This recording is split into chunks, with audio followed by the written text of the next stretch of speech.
Hello students, we are back with another new video and we were reading sources that gives information about any period, and now we will read about literary sources.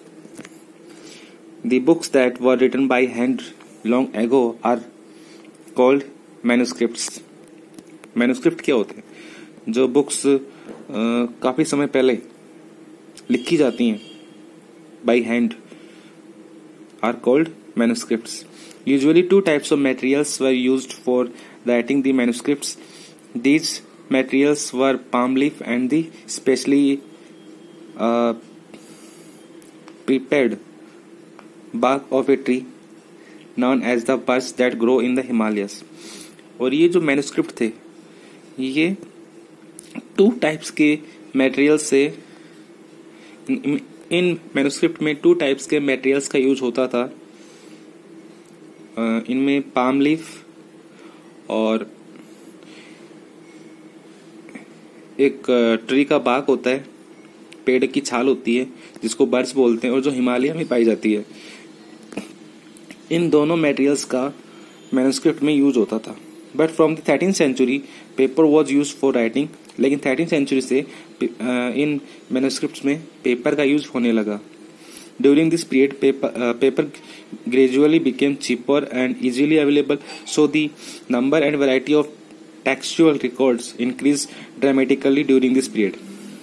Religious literature, this includes the religious works and the commentaries on the previous classical texts such as Smritis, Dharma Sutras, Purans, etc. This was the period of the Bhakti and Sufi saints. They wrote a lot of poetry.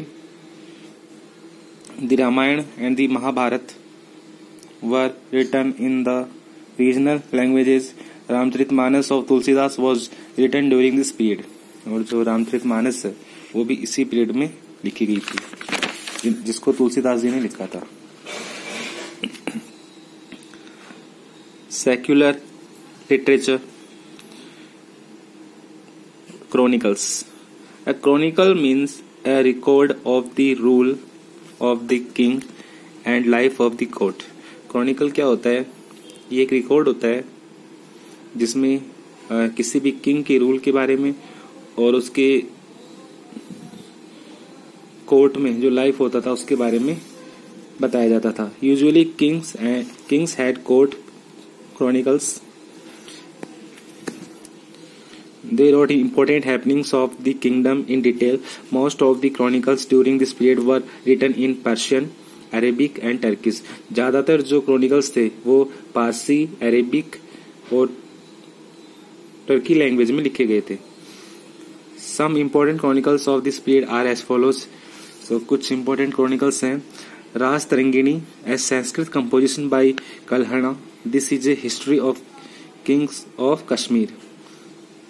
तारीख-ए-फिरोज shahi by Ziauddin Baruni.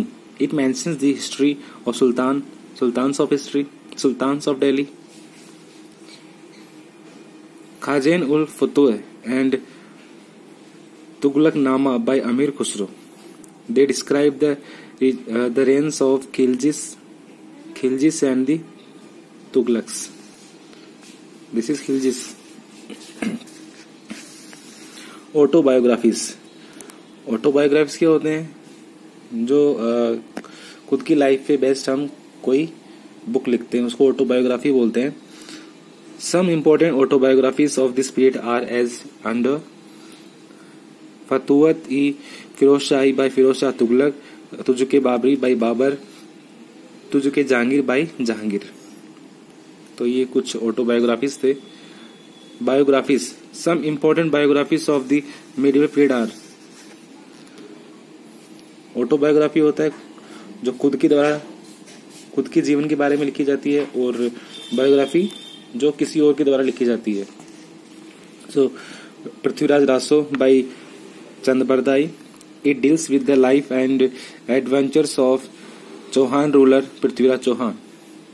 Humayun-Nama by Gulbadan Begum. Aine-Akbari and Akbarnama by Abul Fazl. Travelogues. ट्रेवलॉग्स क्या होते हैं? ट्रेवलॉग्स होता है किसी यात्रा का विवरण, किसी यात्रा के बारे में record. Some famous accounts of foreign travellers include the accounts of Ibn Battuta, Marco Polo, Niccolo Conti, Abdul Razzaq, Ralph Fitch Bernier and Tavernier. They describes the political and socio-economic condition of India. Documents. Medieval documents include records of the land revenue and land grants, writings on history and science, etc. Another important literary source of this period are the Farmans, imperial decrees, orders and correspondence of the kings. फरमान होते थे, राजा के आदेश होते थे, फरमान। During the medieval period manuscripts were collected by the kings, rich people, monasteries and temples. तो kings, rich people, monasteries and temple, यहाँ पे मैन्युस्क्रिप्ट्स होती थी। Manuscripts these manuscripts were kept in libraries and archives. Archives is a place where documents and manuscripts are stored. तो archive एक ऐसी जगह होती थी जहाँ पे डॉक्यूमेंट्स एंड मैन्युस्क्रिप्ट्स को रखा जाता था, स्टोर किया जाता था। Today all national and state governments have archives where they keep their old official records and transactions. Today historians face many difficulties in using manuscripts. आज जो historians है, इतिहासकार है, वो manuscripts को यूज करने में उनको काफी डिफिकल्टीज का सामना करना पड़ता है, काफी मुसीबतों का सामना करना पड़ता है। This has the following reason, और इसके कारण क्या क्या है, क्यों उनको इतनी परेशानी होती है। Since there was no printing press in this period, scribes copied manuscripts by hand. तो उस समय भी क्या होता था, कोई भी ऐसा, जो आज के टाइम में प्रिंटिंग प्रेस है, उस समय में कोई भी प्रिंटिंग प्रेस नहीं होती थी। तो अगर किसी मैन्युस्क्रिप्ट का कॉपी करना होता था तो उसको हाथ से राइट करना पड़ता था, लिखना पड़ता था। Naturally they made small changes in words और sentences. These small changes grew over centuries of copying and made the manuscripts substantially different from one another. तो कॉपी करना होता था एक मैन्युस्क्रिप्ट से दूसरे मैन्युस्क्रिप्ट में, तो उसमें कुछ वर्ड्स को चेंज कर दिया जाता था या सेंटेंसेस को चेंज कर दिया जाता था। तो एक मैन्युस्क्रिप्ट दूसरे मैन्युस्क्रिप्ट से बिल्कुल डिफरेंट होता। So historians often have to guess what the other author originally written.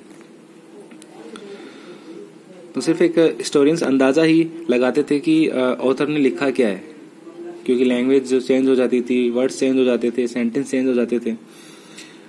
Authors revise their chronicles time to time. For example, Ziauddin Barani wrote his chronicle in 1356 for the first time. He wrote another version of it 2 years later, but both the versions differ from each other. दोनों version एक दूसरे से different थे। Moreover, historians did not know about the first version until the 1960s. तो historians को first version के बारे में 1960 तक पता ही नहीं था। When historians read document, maps and text from the past, they have to keep in mind the different historical background in which that information was produced, and also they have to be careful about the terms they use because they might mean different things in the past.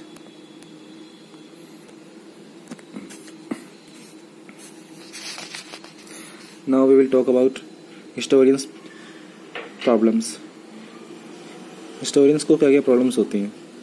As there was no printing press in medieval India, all Indian paper documents of the time were manuscripts. उस समय भी कोई भी printing press नहीं होती थी, तो सभी जो इंडियन पेपर डॉक्यूमेंट्स थे वो मैन्युस्क्रिप्ट ही थे। Often scribes, people who were employed to keep records, जो स्क्राइब्स होते थे, made copies of the original documents. जो लोग उस समय रिकॉर्ड रखते थे उनको स्क्राइब्स बोलते हैं। तो scribes made copies of the original documents, वो ओरिजिनल डॉक्यूमेंट्स की कॉपी करते थे by writing. While doing this they sometimes copied wrong, और कभी कभी ऐसा करने पे वो क्या करते थे कि उनसे गलती हो जाती थी, कॉपी करने में गलती हो जाती थी। Some scribes also put in their own language और their own thoughts on the subject, और कभी कभी कुछ स्क्राइब्स क्या होते थे अपनी लैंग्वेज में कॉपी करते थे और अपने अपने थॉट्स भी उसमें लिख देते थे। All this gradually change the original text, और इससे क्या होता था कि जो ओरिजिनल टेक्स्ट होता था वो तो पूरा चेंज ही हो जाता था। Historians have to gather information from these changed documents if they cannot find original document. This is difficult because the historians has to study all the available version carefully and cross-check the contents against other dependable evidences. तो इस तरह से historians को काफी problems का सामना करना पड़ता था। Another problem is that the languages used in old document has change over time. दूसरी प्रॉब्लम ये थी कि जो लैंग्वेज यूज की गई थी डॉक्यूमेंट में, ओल्ड डॉक्यूमेंट में, वो टाइम के साथ साथ में चेंज हो जाती थी। The spellings and the meanings of words, the grammar and even the script have changed. यहाँ तक कि वर्ड्स स्पेलिंग, वर्ड्स का मीनिंग, ग्रामर, यहाँ तक कि स्क्रिप्ट भी चेंज हो जाती थी। Historians cannot read some of the documents because they are unable to read the scribes' handwriting because the script is no longer in use. Here are two examples to show you how to uses of terms and expression changes with the time. The term Malecha was used during the ancient period for all non-Aryan people, including hill and forest dweller. During the early medieval period, the term referred to all foreigners and culturally different people from kings to untouchables. Gradually, as some Mlechas were absorbed into the Varuna caste system, the term came to be applied to meat-eating people and those who did not observe caste rules. तो इस तरह से historians को काफी problems होती थी।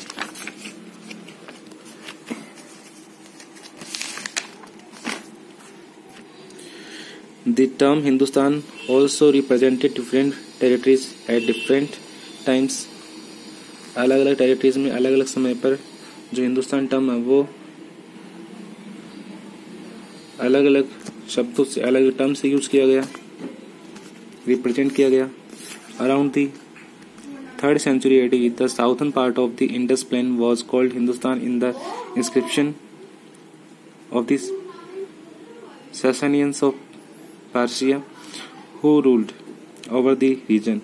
In the early medieval period, the Arab referred to the land between the Indus and the Ganga Yamuna Doab as Hindustan. They called it people Hindu, derived from the name Sindhu or Indus. जो Hindu word है वो सिंधु या Indus river से लिया गया है।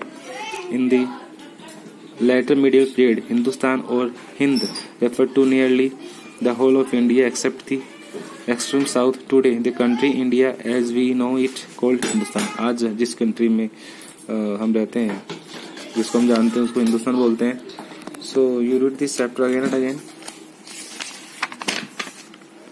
This is enough for today. Okay, read this chapter again and understand this chapter. Okay, take care, have a nice day.